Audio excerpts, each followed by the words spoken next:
नमस्कार। BA द्वितीय वर्ष के संस्कृत के द्वितीय प्रश्न पत्र के अंतर्गत हम समास प्रकरण पढ़ रहे थे। जहाँ मैंने छोड़ा था उससे आगे आज मैं प्रारंभ कर रहा हूँ। नए ये सूत्र है, इसका अर्थ है नए का सुबंत के साथ समास होता है। नए का सुबंत जो है सुप प्रत्यांत जो शब्द है उसके साथ में समास होता है। दूसरा सूत्र है न लोपो नय। न लोपो नय, नए के नए का लोप होता है। नए के नए का लोप होता है उत्तर पद बाद में हो तो। उत्तर पद यदि बाद में हो तो उसका लोप हो जाता है नए समास के नए का। उदाहरण अब्राह्मण है, न ब्राह्मण इति अब्राह्मण है। अनेकम अन्य पदार्थे, इस सूत्र का अर्थ है अन्य पद के अर्थ में वर्तमान अनेक प्रथमांत पदों का विकल्प से समास होता है और उसे बहुव्रीहि समास कहते हैं। अर्थात कहने का मतलब है अन्य पद के अर्थ में दूसरे यदि अर्थ निकलता है और वर्तमान अनेक प्रथमांत पदों का विकल्प से समास होता है, अर्थात एक जगह होगा और एक जगह नहीं होगा, और उसे कौन सा कहेंगे? बहुव्रीहि समास। जैसे उदाहरण है कंठे कालय, इसका समास विग्रह कंठे कालय यस्य से, कंठे कालय। प्राप्तोदक है, प्राप्तम उदकम यस्य सः, ये द्वितीय बहुव्रीहि समास है। ऊढरथ है, ऊढरथ येन सः। उपहृत पशु, उपहृत है पशु यस्मै सः। उद्धृतोदना, उद्धृतम ओदनम यस्य सा, उद्धृतोदना। पीताम्बरः, पीतम अम्बरम यस्य सः। वीरपुरुषकः, वीराः पुरुषा यस्मिन् सः। ये सभी विभक्तियां हैं, इसमें प्रथमांत से लेकर के सप्तमी विभक्तियों का प्रयोग हुआ है। आगे जो सूत्र है चार्थे द्वंद्व है। च अर्थ में अर्थात और अर्थ में विद्यमान अनेक सुबंतों का विकल्प से समास होता है और उसे द्वंद्व कहते हैं। च अर्थ में और विद्यमान अनेक सुबंतों का विकल्प से समास होता है और उसे द्वंद्व समास कहते हैं। च के चार अर्थ हैं, एक समुच्चय के अर्थ में आता है, एक अन्वाचय के अर्थ में आता है, इतरेत्तर योग के अर्थ में आता है और समाहार के अर्थ में द्वंद्व समास होता है। आगे सूत्र है द्वंद्वे घी। द्वंद्व समास में घी संज्ञक का पूर्व प्रयोग होता है।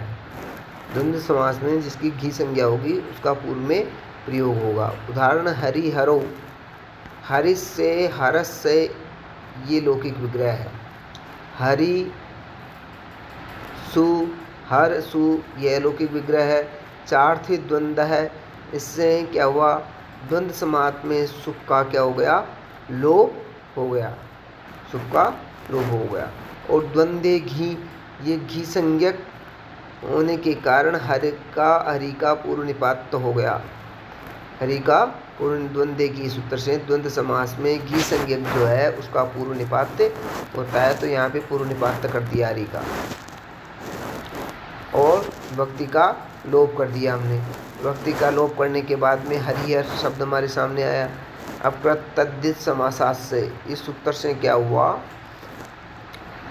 द्वितीय द्विवचन में ओ प्रत्यय आया। ओ प्रत्यय आने के बाद उसको पूर्व रूप कर दिया, मिला दिया, तो क्या हो गया? हरि हरो, ये रूप सिद्ध हो गया। पित्रा, पिता मात्रा, ये सूत्र है। इस सूत्र का अर्थ है पिता का माता के साथ समास होने पर पितृ शब्द विकल्प से शेष रहता है। पितृ शब्द यदि पिता का माता के साथ समास होगा तो पितृ शब्द शेष रहेगा। पितरौ, उदाहरण माता च पिता च, माता च पिता च, ये लौकिक विग्रह है। मातृसु, मातृ शब्द से प्रथमा के वचन में सु और पितृ सु प्रथमा के वचन में सु, यह लौकिक विग्रह है। चार्थे द्वंद्व है, इससे इतरेत्तर योग द्वंद्व समास होगा। ये जो द्वंद्व होगा वो इतरेत्तर योग अर्थ में होगा और सुख का लोप हो जाएगा। अब जो सूत्र आया आगे वो है पिता मात्रा, ये क्या कहता है कि विकल्प से पितृ शब्द एक शेष रहा। विकल्प से जो पितृ शब्द है वो शेष रहा, मातृ शब्द का लोप हो गया। कौन से सूत्र से? पिता मात्रा से। पिता मात्रा ये सूत्र क्या करता है कि पिता का माता के साथ समास होने पर पितृ शब्द विकल्प से शेष रहता है, अर्थात एक जगह शेष रहेगा, दूसरी जगह दोनों ही रहेंगे, लोप नहीं होगा मातृ शब्द का। अब यहाँ पे क्या किया, पिता मात्रा से यहाँ पे क्या है, जो मातृ शब्द का तो लोप हो गया और पितृ शब्द शेष रहा। तो पितृ शब्द शेष रहने के बाद में क्या किया हमने, तद्धित समासास से ओ विभक्ति आई द्विवचन में, प्रथमा विभक्ति के द्विवचन में ओ। अब सुड नपुंसक से, तो हमारे सामने स्थिति आती है पितृ ओ। अब सूत्र आता है सुड नपुंसक से, ये क्या करता है, सर्वनाम स्थान संज्ञा करता है। सर्वनाम स्थान संज्ञा कर दी इसने, ऋतों की सर्वनाम स्थान है, ऋतों गी सर्वनाम स्थान है। अब आगे सूत्र है, ऋकार को गुण हो जाता है, ऋकार को क्या हो जाता है, गुण अर्गुण हो जाता है। जो पितृ में री है, पितृ में री है उसको अर्गुण हो गया। तो हमारे सामने स्थिति आई पित्त धन अर और औ, ये स्थिति हमारे सामने आती है।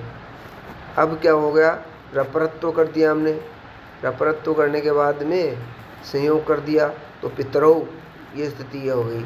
अब जहाँ पर एक शेषा अभाव पक्ष में, जहाँ पर क्या है मातृ शब्द का लोप नहीं होगा, वहाँ पर क्या रूप बनेगा, माता पितरौ, ये रूप बनेगा। अब ये समास प्रकरण कंप्लीट हुआ।